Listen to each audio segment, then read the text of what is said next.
Leaders versus officers. IAS ఐపీఎస్లతో పాటు అధికారులను target చేస్తున్న బీఆర్ఎస్. మా ప్రభుత్వం వచ్చాక సంగతి చెబుతామంటూ కేటీఆర్, హరీష్ తదితరులు బెదిరింపులు. విధి నిర్వహణను అడ్డుకోవడమే అంటున్న ఉన్నతాధికారులు. వ్యక్తిత్వ హననానికి పాల్పడితే ఊరుకునే ప్రసక్తే లేదంటూ హెచ్చరికలు. రాజకీయ అధికార వర్గాల్లో తీవ్ర చర్చ. రాష్ట్రంలో ప్రభుత్వ అధికారులపై కొందరు ప్రజాప్రతినిధులు పదే పదే నోరు పారేసుకుంటున్నారు. ముఖ్యంగా ప్రతిపక్ష బీఆర్ఎస్ నేతలు ఐఏఎస్ ఐపీఎస్ అధికారులే లక్ష్యంగా తీవ్రస్థాయిలో విరుచుకుపడుతున్నారు. ఆయా ఉన్నతాధికారులు ప్రభుత్వానికి దొత్తులుగా పనిచేస్తున్నారని, అలాంటి వాళ్ళ పేర్లన్నీ తమ వద్ద ఉన్న పింక్ బుక్లో ఎక్కిస్తున్నామని, తాము తిరిగి అధికారంలోకి రాగానే వారి అంతు చూస్తామంటూ బహిరంగంగానే హెచ్చరికలు జారీ చేస్తారు.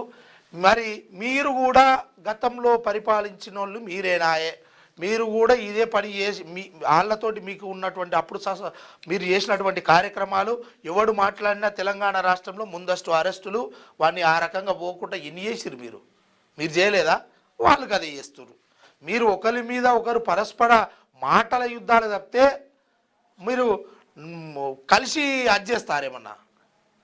తోడు దొంగలు జోగడు బాగా టైపు. విషయం ఏంటంటే ఇక్కడ పొలిటీషియన్స్ బాగానే ఉంటారు, ఆఫీసర్సే బలి పశువులు అవుతారు.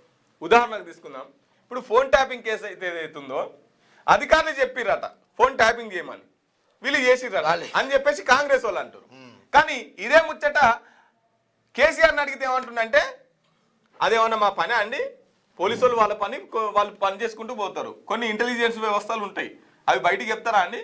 అది మా చేతిలో ఉంటుందా అండి? హోమ్ మినిస్టర్ చేతిలో ఉంటుంది. అవసరమైతే హోమ్ మినిస్టర్ కూడా చెప్పకుండా కొన్ని సీక్రెట్ వ్యవస్థలు అట్లా పనిచేస్తుంటాయి. మాకేం సంబంధం అండి అంటే ఇప్పుడు పోలీసులు బలిపశువులు అంతే. ఏందిగో ఇటీవల అధికారులపై ప్రజాప్రతినిధుల కామెంట్స్. ప్రతి అధికారి పేరును డైరీలో రాసి పెడుతున్నాం, కాలం ఎప్పుడు ఒకేలా ఉండదు అంటుండు కేటీఆర్. సజ్జనర్ చట్టం అందరికీ సమానమే, మీరు అధికార పక్షం చెప్పినట్లు తప్పుడు కేసులు పెడితే రేపు కాలం మారుతుంది, అప్పుడు మీరు సమాధానం చెప్పుకోవాల్సి ఉంటుంది అని హరీష్ రావు అంటుడు. కాకి చొక్క తీసేసి వస్తే మీ సంగతి చూస్తా. ఏందే పూట కవి సిగరెట్ ఏందో మరి నీకు తెలియదు, మీ దోస్తు నిన్న మాట్లాడుతీవి కదా, మెదడుందా అని అడిగితేవి, మళ్ళా